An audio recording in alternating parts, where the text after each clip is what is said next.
Hello and welcome to the programme. Now, private banking, it can be a slippery slope at times, what with calls for tougher regulation, greater transparency, and of course there's the recent news that the oldest private bank in Switzerland, Wegelin Co, has shut its doors.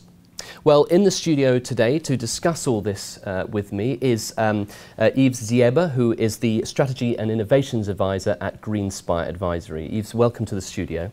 Thank you. Now, private banking, what's changed as far as the role of private bankers? Many things are changing. Private bankers are confronted with different types of changes. Their customers are changing. They are now new types of innovators, new types of entrepreneurs who have new demands, new needs too. And the private bankers need to understand that and identify new type of opportunities.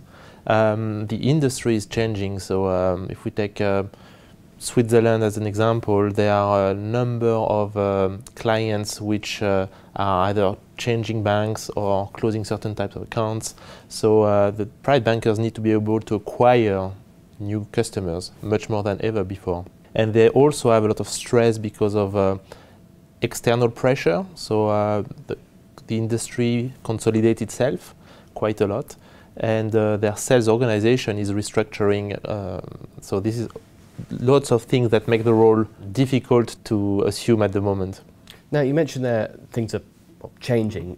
Regulations clearly played a part of that, and especially most recently. I mean, how will new regulations affect day-to-day tasks of both junior and senior private bankers? And what impact will these regulations have? Also, if you could mention some of the regulations that have particularly come to your mind when dealing with private bankers. Well, FATCA at the moment is really the big one, with the pressure that the US is putting on private banks. So this is really big. There are lots of talks about Rubik, but this is still being discussed. So it's not there yet completely with the European countries. And type of impact it has on the day-to-day life of a private banker is that they need to become much more aware of compliance, regulation, and the risk. So not only the risk profile of their customers and the type of investment they want to make, but also the risk the bank is prepared to take or not to take. So this is a big change. And in the way the private banker interacts with his or her clients, it now becomes much more procedural. So instead of being just relationship, it has a lot of procedure into it. So a lack of freedom then between the clients and the... Could be perceived as a lack of freedom. There is simply more regulations to be aware of and more procedures to follow. Okay. Now, I mean, obviously, last week we saw the announcement that Wegelin will be shutting its doors. It's now, I believe, shut its doors today. This is because of the oldest bank. It's the oldest bank in Switzerland, private bank in Switzerland, has been found guilty of fraud. Yes. Now, is this what does this now mean for private banking in general? Because it's a respected institution, if you like. Mm-hmm. It's now been found guilty. Are we going to see a shift, a change now in the way private banking is conducted? Probably so. The Wegelin example is, of course, a big thing. It has a big impact on Switzerland as a brand, on the Swiss financial place too. In many ways, this is clearing the past. So I think lots of private banks have anticipated that and are now ready to be competitive on a global scale and want to focus on their strengths.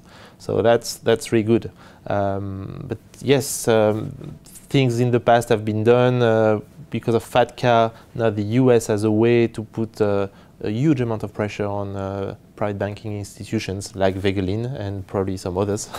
And this is, of course, something quite important for them to manage in terms of risk and reputation risk. And do we see maybe more banks following suit? I mean, first of all, the first part of my question is it FATCA related, basically? Well, yes and no. The key thing is political. So it's the pressure that the US is able to put on an isolated country like Switzerland. It's not part of the EU, so it doesn't have the same bargaining power. And it has decided to play clean and to be transparent, which I think is a good thing. It's good to be transparent for good to be banks. transparent, but as far as Geneva is concerned in particular, if we're looking at Switzerland, it relies a lot on some of that privacy. So is there not a fear that perhaps it might scare business away a little bit? Well, probably a part of the business is going to be moving somewhere else. There are places to welcome that money. The assets under management have been decreasing in Switzerland. Certain accounts have been closing down, but I think it's kind of done. It's in the past. So as far as your company is concerned, you're optimistic about the future despite this big conviction in the US over fraud? I'm optimistic because I know that private banks can train their private bankers on new things like corporate finance, like working better with family offices, with multi-family offices, and that they also have a know-how which is specific to Switzerland and difficult to find elsewhere. So they have ways to remain competitive, and the banks are also very well connected with the industry and the academic world. So there are lots of strengths that they can play. Okay. Yves, one last question before you go. We have the Duca's Copy question, which is if you had $1 million US, which asset class would you invest that $1 million US? We've got the choice, obviously, real estate, equity, bonds, gold, cash or oil. I would put my money into real estate. Yep. And more specifically into the German market and the sustainable real estate market. And any particular reason why? I think it's undervalued at the moment, and there are great opportunities, some great funds too, and that's where I would put my money. Yves, thank you very much for coming into the studio. That's all we've got time for on Duca's Copy TV. Stay with us though, we'll continue to bring you exclusive updates and of course the latest interviews as well. But until next time, from all of us here at Duca's Copy TV, goodbye.